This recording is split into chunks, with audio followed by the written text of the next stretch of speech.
Hey, Alpha fam, welcome back to another episode of Alpha Commission. Today on Alpha Commission, of course, I'm going to go over that deep discount on the Bitcoin chart. Of course, this is a huge pullback that we were potentially expecting if we did break under that Bollinger Band midline on the weekly.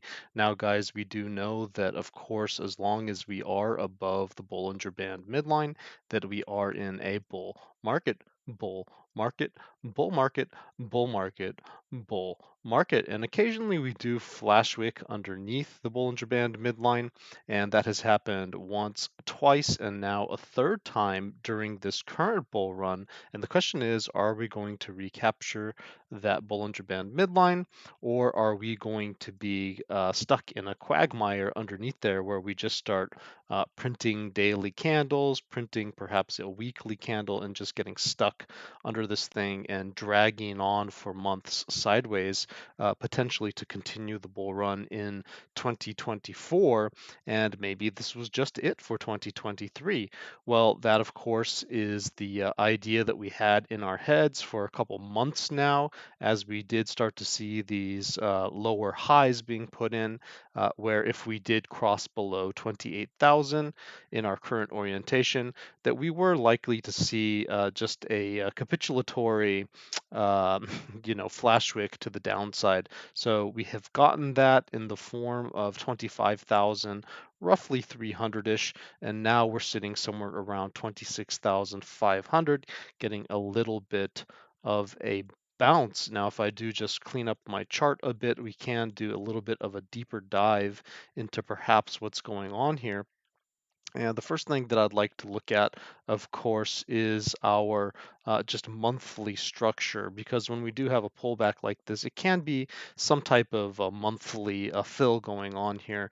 So if we do check out just the overall structure on the monthly there, we do see that we, of course, are pushing down into that golden pocket area on the fibs. We do see that we broke under the Bollinger Band midline on the monthly as well when we did get under that 28,000. And so just on the monthly and on the weekly, we have broken that structure.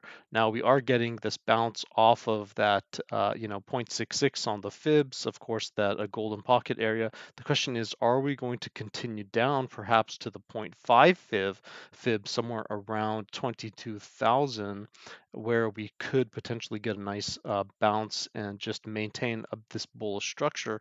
Or are we going to break down below that 0.5, which would be very bearish, and then perhaps do a full retrace perhaps to a midline somewhere around 18,000 or even deeper, which some people might suggest could be around that 10,000 to $12,000 area, which I would suggest would be the bottom limit here. Now, personally, I am of the perspective that I don't think that we're going to cross below that 18,000 threshold, but of course, opinions don't really matter. We just have to follow what price action does. Now, a lot of people are suggesting this drop was based upon the rumors surrounding Tesla and Elon Musk selling their Bitcoin, but I really don't think that that came into play, as of course that just seems to be some type of an excuse. Normally, when we start to have, when we start to push up into this kind of heavy resistance area, we do see these type of pullbacks, and so far we just have a higher low. So this is still a bullish structure in my mind. I don't really have anything against what's going on here. If we do pull back under 22,000, then I would be quite concerned. And as I've been saying for months now, we could get a flash wick down, and that's exactly what we're seeing. So the question is, are we able to recover the weekly Bollinger Band midline, get back above that $28,000 area, or are we going to just continue down and just get stuck in this kind of diagonal channel that we've been putting in over the last couple years here? So, it's an open question today, but, we should have a little bit more clarity come next week. Guys, if we do just look at the last monthly setup here, then we can see that, of course, we already knew for the entire last month that we were basically stuck in the alpha momentum pool for the last month of July.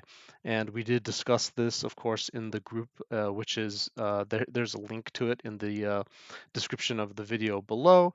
But as you can see, we also discussed this on the videos where I did point out that the monthly volatility pivot was all the way down here at 19,000, and that there was a chance that we could end up getting a movement all the way down to 19,000 should we lose the momentum pool after we had tagged that 3-month volatility pivot at 31,000.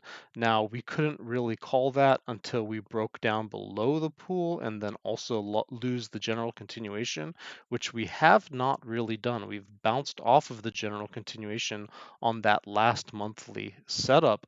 And so we are still just a little bit in a question as to what's going to happen next. If we do start putting, weekly candles under 26,000, then I would say, yeah, that deeper pullback is probably on the table. But let's just go ahead and update this. Of course, we did have that upper target around 48,000 for the 6th month, which could, be any time from now until perhaps December, or even in the first half of next year, that we could pump up to 50,000. But that seems to be being taken off of the table by this move unless we recapture this pool as soon as possible. Of course, we can give an update to that. So of course, let's just take a look at August and see what August has brought. As you can see, after we tagged the 3-month volatility pivot over at 31,000, our new 3-month volatility pivot is down here at 22,900, and our monthly pivot has actually moved up from that kind of $18,000 area up to 22,200 as well. So this is suggesting that the quarterly as well as the monthly volatility pivot is around that $22,000 area, and that could act as a little bit of a magnet towards price action, as you see that the monthly momentum pool has also shrunken. And so as it has become smaller, we are in more danger of losing that general continuation on the monthly should we close at these levels. And that, of course, would turn the monthly MACD bearish, and a lot of traders would just be expecting us to reach a higher value area. Now, how do we negate this? Of course, we would have to hold above 26,500 and then quickly recover 27,566, preferably getting above that neutral point of control at 28,000. And then, of course, in order to hold all of this bullish momentum to the upside, we would want to get back above 29,230 as soon as possible. And that could suggest that we're actually going to target the 6-month volatility pivot at that $43,000 level before we would tag anything down here. But in our current orientation, of course, it does look like we are potentially going to chase some numbers down here if we don't end up flash wicking back up. If we end up getting just kind of embedded below the monthly Bollinger Band midline, then it's more likely that we're going to spend the next couple months just chasing these lower areas down here. And one reason that we could suggest that is possible is if we do jump over to the professional CME charts, then you can see that even if we can't see it really on the monthly here, if we do jump down to the weekly, I believe it should show up that we do have some type of a gap over here. Maybe it's on the daily. And yeah, right here we have a gap somewhere around 21,000 to 20,000. So there is a chance that we could just flash wick down here to that 22 to maybe $20,000 area, fill in this gap, and then perhaps continue our journey on the way. That would satisfy the monthly as well as the 3-month volatility pivot, and would also give us kind of rocket fuel to perhaps chase that 6-month somewhere in the 40s. 20s. Well, that's my perspective at the moment, since we did violate that weekly Bollinger Band midline. Now, what would turn my opinion around on that? Of course, if we do just recapture 28,000. 28,000 has been that line in the sand that I've been holding for several weeks, and of course, it was just taken out. So, you know, that's water under the bridge at this point, and what we're looking forward to is perhaps consolidation sideways and down, if not a flash wick very quickly to recover that 28. So let's just go back over to our chart here. And of course, I'm using the Coinbase chart for this. You can see that on the daily, we do have these fair value gaps up here. So I wouldn't be surprised if we did pop up to that $27,500 area, capture some of that fair value gap up there. If we were going to continue to the downside, we could easily just tag that area before continuing to the downside, but it's just an open question mark. We don't have enough price action going on yet. Let's go ahead and jump over to the key levels for the daily. And on the daily, we can see that we do have this huge pool here, which will in fact span from 26,628, which we're currently below, which is not a good sign, all the way up to 28,300. Now, what we'd like to do is actually just put in a little bit of a momentum shift here, which may already have begun, and then get back into this pool, perhaps come up and tag the one-day volatility pivot at 27,700. Getting rejected there would be very bearish, or tagging the top of the pool, which I think is more likely. Sometimes that volatility pivot will front run you, but I think it's more likely that we do tag perhaps even up to 28,300 should we re-enter the pool over the next few days, and then we can see if we come back down and lose the pool, or how all of this shapes up. But currently the volatility pivot is over our head, which means that momentum, our bias is still to the downside in terms of volatility in the market, and we haven't recaptured our hold momentum on the daily, so we are technically still falling. All of this is bearish in the current orientation, and you can see that we are under the bearish control zone as long as we're under 27,800. So we will have to recover this area if you want to see some type of continuation potentially to the upside, which you can see on a daily basis would be confirmed above 29,000, essentially 200. If I do just jump over to the 6 hour, then we can see the same thing on the 6 hour. Now we do have approximately 4 hours, 3 hours to go on that 6 hour. And we are just on the 6 hour basis, we are right at the bottom of that hold momentum, slightly losing it. So if we do get above 26,440, we should be able to swim to the top of this pool somewhere around 27,174. And then we can see if we can use that volatility pivot at our back here on the 6 hour at 25,975, as well as being above the pool to push us even higher and perhaps break out of that bearish control zone at 27,700. Now, this candle just flipped blue, and it's just flipping back and forth between blue and red. So easily we could come down and retag the volatility pivot somewhere around 25,975. And if we get underneath it, that would suggest continuation to the downside. Guys, there's just not a lot to talk about yet because we don't have that many candles going on here, and we did push down rather fast, so this is still in motion. But I would like to point out that if we do go to the hourly, that I have been giving hourly updates in the group Discord.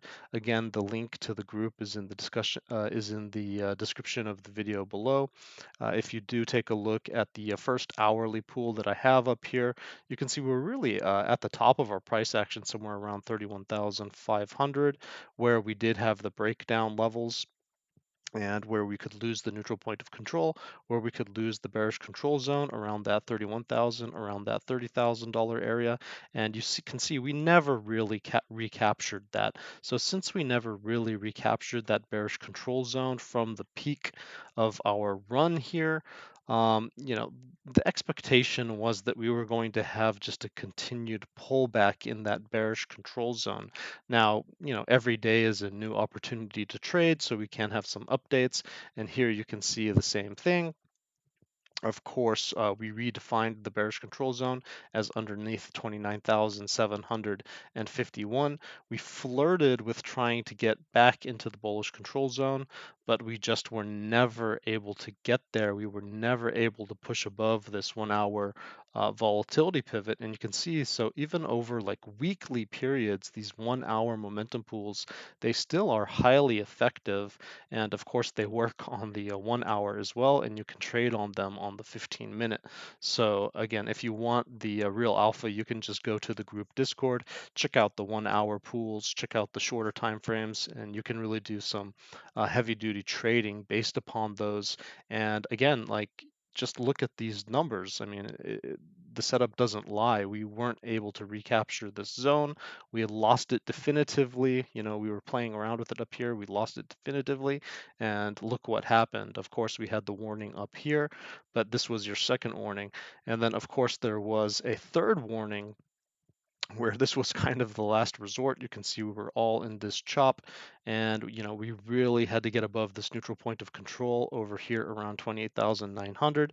We never did that. We lost our line in the sand around that 28,500, flashed wick down to 28, and again, we just lost that. And you can just see that that was kind of an epic disaster to the downside, where if you were shorting, you would have been blessed with basically a 12% short there.